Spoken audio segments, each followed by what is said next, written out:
നമസ്കാരം. ഒരു കാലത്ത് ലക്ഷറി കാറുകളിൽ മാത്രം കണ്ടുവന്നിരുന്ന ഒരു ഫീച്ചറായിരുന്നു സൺറൂഫ്. എന്നാൽ ഇന്ന് ബജറ്റ് കാറുകളുടെ ടോപ്പ് വേരിയന്റുകളിൽ മിക്കവാറും എല്ലാ വാഹനങ്ങളിലും സൺറൂഫ് പ്രൊവൈഡ് ചെയ്യുന്നുണ്ട്. സൺറൂഫ് പലതരത്തിലുണ്ട്. നോർമൽ സൺറൂഫ് ഉണ്ട്, പാനോറമിക് സൺറൂഫ് ഉണ്ട്, അതുപോലെ മൂൺ റൂഫ് ഉണ്ട്, പിന്നെ കൺവെർട്ടബിൾ.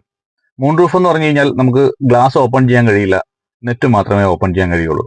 പിന്നെ കൺവെർട്ടബിൾ നമുക്ക് ടോപ്പ് ഫുൾ ഓപ്പൺ ചെയ്യുന്ന ഒരു മോഡലാണ്. അത് സൺറൂഫിന്റെ ഗണത്തിൽപ്പെടുത്തുന്നതല്ല, അത് മറ്റൊരു കാറ്റഗറിയാണ്. എന്നിരുന്നാലും ഞാൻ ടോപ്പ് ഓപ്പൺ ചെയ്യുന്നത് കൊണ്ട് പറഞ്ഞു എന്നേ ഉള്ളൂ. സൺറൂഫ് എന്തിനാണ് പ്രൊവൈഡ് ചെയ്യുന്നത് എന്ന് ചോദിച്ചു കഴിഞ്ഞാൽ, ഫസ്റ്റ് ഓഫ് ഓൾ അതൊരു ലക്ഷറി ഫീലാണ്. ഒരു വാഹനത്തിന് സൺറൂഫ് ഉള്ളത് ഒരു ലക്ഷറിയാണ് എന്നുള്ളതാണ് കണക്കാക്കാൻ കഴിയുന്നത്.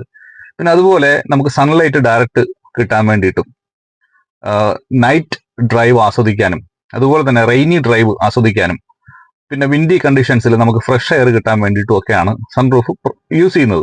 അത് പ്രൊവൈഡ് ചെയ്തിട്ടുള്ളത്, അങ്ങനെ ഒരു ഫീച്ചർ പ്രൊവൈഡ് ചെയ്തിട്ടുള്ളത്. എന്നാൽ നമ്മുടെ സാഹചര്യങ്ങളിൽ നമ്മൾ പലപ്പോഴും കണ്ടിട്ടുള്ളത് ഇത് മറ്റൊരു തരത്തിൽ ഡേഞ്ചർ ആയിട്ട് യൂസ് ചെയ്യുന്നതായിട്ടാണ് കണ്ടിട്ടുള്ളത്. അതായത് സൺറൂഫിന്റെ പുറത്ത് കയറി ഇരിക്കുക, രണ്ടുപേര് കയറി നിൽക്കുക, പിന്നെ അതുപോലെ തന്നെ ഫുള്ള് കാണുന്ന തരത്തിൽ, അതായത് നമ്മുടെ അരയ്ക്ക് മുകളിലേക്ക് ഫുള്ള് കാണുന്ന തരത്തിൽ ഡേഞ്ചർ ആയിട്ട് നിൽക്കുക. അങ്ങനെയൊക്കെ വരുന്ന സാഹചര്യത്തിൽ നമുക്ക് പെട്ടെന്ന് ബ്രേക്ക് ചെയ്യേണ്ട ഒരു സാഹചര്യം വന്നു കഴിഞ്ഞാൽ അത് വളരെ ഡേഞ്ചർ ആയിട്ട് മാറാറുണ്ട്.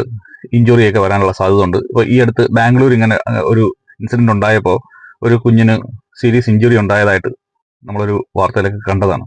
അതുകൊണ്ട് നമുക്ക് എന്തെങ്കിലും ഒരു ഫീച്ചർ ഉണ്ട് എന്ന് കരുതി അത് എങ്ങനെയെങ്കിലും ഉപയോഗിക്കാതെ അതിന്റെ സെൻസിൽ ഉപയോഗിക്കാനുള്ള ഒരു ശ്രമം നടത്തുക എന്നുള്ളതാണ്. പിന്നെ സൺറൂഫുള്ള വാഹനങ്ങൾക്ക് പൊതുവെ റീസെയിൽ വാല്യൂ കൂടുതലാണ്. അതായത് ലക്ഷറി കാറുകളിൽ തന്നെ സൺറൂഫ് ഇല്ലാത്ത മോഡൽസ് ഉണ്ട്. അതിന് റീസെയിൽ വാല്യൂ ഒക്കെ വളരെ കുറവാണ്. അതിനൊരു ലക്ഷറി ഫീൽ കിട്ടില്ല എന്നാണ് കസ്റ്റമേഴ്സ് പറയുന്നത്. പിന്നെ അതുപോലെ തന്നെ ബജറ്റ് കാർസിൽ സൺറൂഫ് ഉള്ള വാഹനങ്ങൾക്ക് ഒരു ലക്ഷറി ഫീൽ കിട്ടുന്നുണ്ട് എന്നുള്ളതും കസ്റ്റമേഴ്സ് പറയുന്നുണ്ട്. അതുകൊണ്ട് സൺറൂഫിന്റെ ഉപയോഗം അതിന്റെ സെൻസിലെടുക്കുക, ഡേഞ്ചർ ആയിട്ടുള്ള ആക്ടിവിറ്റീസിന് ഉപയോഗിക്കാതിരിക്കുക. ഈ വീഡിയോ എല്ലാവരും ഇഷ്ടപ്പെട്ടു എന്നുണ്ടെങ്കിൽ ഷെയർ ചെയ്യുക. നന്ദി, നമസ്കാരം.